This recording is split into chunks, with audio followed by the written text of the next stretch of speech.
구원론 구절 총정리 5번째 시간입니다. 모세가 광야에서 뱀을 들어 올린 것 같이 인자도 그렇게 들어 올려져야만 하리니 여기서 들어 올려져야만 한다는 것은 미래 시제입니다. 요한복음은 앞으로 일어날 십자가 사건과 십자가 사건 이후에 믿는 것을 말씀하기 때문에 은혜의 복음을 말씀하는 것입니다. 이는 그를 믿는 사람은 누구든지 멸망하지 않고 영생을 얻게 하려 함이니라. 하나님께서 세상을 이처럼 사랑하셔서 그의 독생자를 주셨으니는 과거 시제입니다. 이는 그를 믿는 사람은 누구든지 멸망하지 않고 영생을 얻게 하려 하심이니라. 하나님께서 자기 아들을 세상에 보내신 것은 세상을 정죄하려 하심이 아니요 그를 통하여 세상에 구원받게 하려 하심이라. 어떻게 요한복음에서 주님께서는 십자가 사건을 설명하시고 그 십자가 사건 이후에 누구든지 예수 그리스도를 믿기만 하면 다 구원받는 구속 사역을 14절에서 말씀하셨습니다. 문맥상에서 그것이 거듭나는 방법임을 알 수 있습니다. 마태복음 23장에서 주님께서 예루살렘을 저주하시고 마태복음 24장 1절에서 성전을 떠나시는데 23장과 24장 사이에 이 요한복음을 놓고 보면 답이 나오는 것입니다. 주님께서 떠나시고 십자가 사건이 일어난 후에 이제는 믿음으로 영생을 얻는 것입니다. 이는 그를 믿는 사람은 누구든지 멸망하지 않고 영생을 얻게 하려 함이니라. 하나님께서 세상을 이처럼 사랑하셔서 그의 독생자를 주셨으니 이는 그를 믿는 사람은 누구든지 멸망하지 않고 영생을 얻게 하려 하심이니라. 요한복음 3장 15절 16절입니다. 이제는 믿음으로써 영생을 얻는 것입니다. 앞에서 읽었던 요한계시록 22장처럼 계명들을 행함으로써 생명나무의 권리를 갖는 것이 아닙니다. 요한복음에 나오는 믿음만으로 받는 구원을 전하는 것이 우리가 전해야 하는 구원론입니다. 마태복음 23장에 예언된 예루살렘의 멸망과 대환란이 24장 사이에 펼쳐지는 것이 교회의 시대입니다. 데살로니가 전서 4장 말씀대로 주님께서 공중에 재림하셔서 교회가 휴거되고 나면 이 땅에는 무서운 대환란이 시작됩니다. 마태복음 24장은 그 대환란에 대한 말씀입니다. 성경에서 나오는 구원에 관한 모든 문제의 구절들이 대환란 때의 구원론을 말씀하는 것입니다. 그런데 목사들이 예수 그리스도를 믿을 뿐만 아니라 그 믿음을 끝까지 견뎌야 한다, 행함이 있어야 한다고 가르치면서 사람들을 지옥으로 보내고 있는 것입니다. 마태복음 24장은 무화과 나무의 비유를 보겠습니다. 무화과 나무의 한 비유를 배우라. 그 가지가 유연해지고 잎이 나오면 여름이 가까운 줄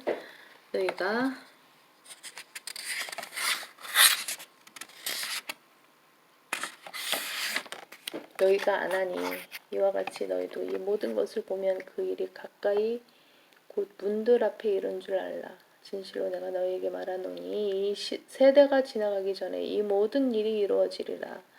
마태복음 24장 32절에서 34절입니다. 주님께서 열매가 없는 무화과 나무를 저주하시는데 여기서 무화과 나무는 이스라엘입니다. 주님께서는 이스라엘이 다시 회복됨에 대해 말씀하고 계십니다. 실제로 1948년에 이스라엘이 예루살렘의 나라를 회복하고 건설했습니다. 무화과 나무인 이스라엘이 잎을 내기 시작했고 그 잎이 나오기 시작한 세대 안에 주님께서 다시 오신다고 말씀하셨습니다. 이 말씀 때문에 그로부터 40년, 60년, 70년 등 주님의 재림 날짜를 계산하는 이단들이 나오기도 하지만 성경은 그 날짜는 아무도 알 수 없다고 말씀합니다. 날짜를 정하는 것이 아니라 이제는 주님께서 오실 때가 임박했음을 설교하는 것이 성경적인 설교입니다. 마태복음 25장에 열처녀 비유가 나오는데 이것 또한 행위에 의한 구원을 가르치는 문제의 구절입니다. 그때에 천국은 등불을 들고 신랑을 맞으러 나간 10명의 처녀들과 같으니라. 그들 가운데 5은 현명하고 5은 어리석더라. 어리석은 처녀들은 등을 가졌으나 등과 함께 기름을 가지지 아니하였고 현명한 처녀들은 등과 함께 기름통에 기름을 가지고 있더라. 신랑이 늦어짐으로 모두 졸려서 잠이 들었는데 한밤중에 소리가 나기를 보라. 신랑이 오니 나가서 맞으라 하더라. 그때 그 처녀들이 모두 일어나서 각기 자기 등을 조절하는데 어리석은 처녀들이 현명한 처녀들에게 말하기를 우리의 등불이 꺼졌으니 너희 기름을 좀 달라고 하더라. 그러나 현명한 처녀들이 대답하여 말하기를 아니라 우리와 너희에게 충분하지 못하니 차라리 장사꾼들에게 가서 너희 쓸 것을 사라고 하더라. 그들이 기름을 사러 간 사이에 신랑이 왔으니 준비하였던 처녀들만 그와 함께 혼인식에 들어가고 문은 닫혔더라. 그 후에 나머지 처녀들도 와서 말하기를 주여 주여 우리에게 열어주소서라고 하더라. 그러나 그가 대답하여 말하기를 진실로 내가 너에게 말하노니 나는 너희를 알지 못하노라 하더라. 마태복음 25장 1절에서 12절입니다. 오늘날 이 비유를 가지고 예수 그리스도를 믿었지만 현명한 처녀들처럼 깨어있는 자들은 들림을 받고 깨어있지 않은 어리석은 처녀들은 결국에 남게 된다고 가르치는 목사들이 있습니다. 그들이 틀린 점은 첫째, 교회는 그리스도의 몸의 지체이기 때문에 다 함께 올라가는 것이지 일부는 남고 일부만 올라가지 않습니다. 둘째, 성경에서 교회는 단수인 한 처녀로 나오지 위 구절처럼 복수인 처녀들로 나오지 않습니다. 셋째, 교회가 들림받은 후 대환란 때에도 환란교회,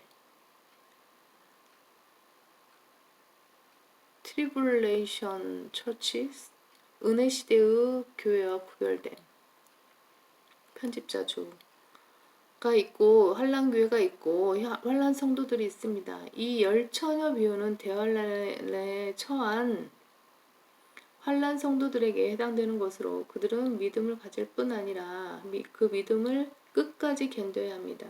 믿음과 행함이 있는 처녀들은 현명한 처녀들로 대환란 끝에 주님의 지상재림 바로 직전에 들림을 받고 어리석은 처녀들은 남겨지게 됩니다. 대환란 때 일어난 휴거 때 믿음을 끝까지 지키는 자들은 들림을 받고 그렇지 못한 자들은 들림받지 못하는 것입니다. 이렇게 열처녀 비유는 교회 시대에 적용되는 것이 아닙니다.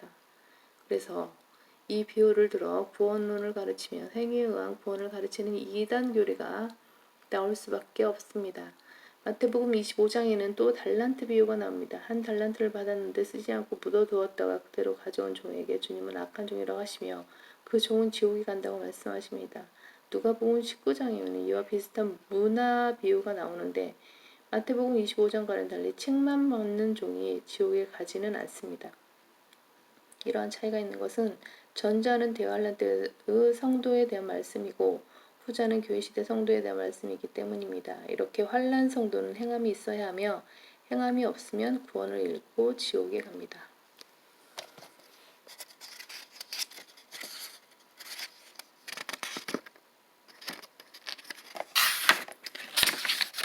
또 다른 문제의 구절은 양과 염소에 관한 비유입니다.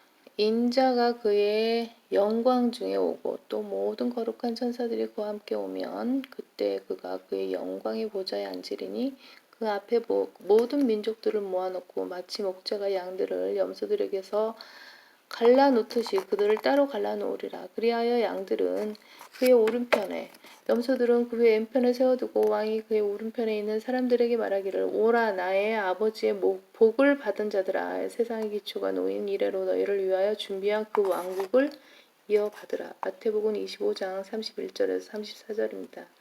여기서 주목할 것은 마태복음에서 말씀하시는 것이 모두 왕국에 대한 것이라는 점입니다.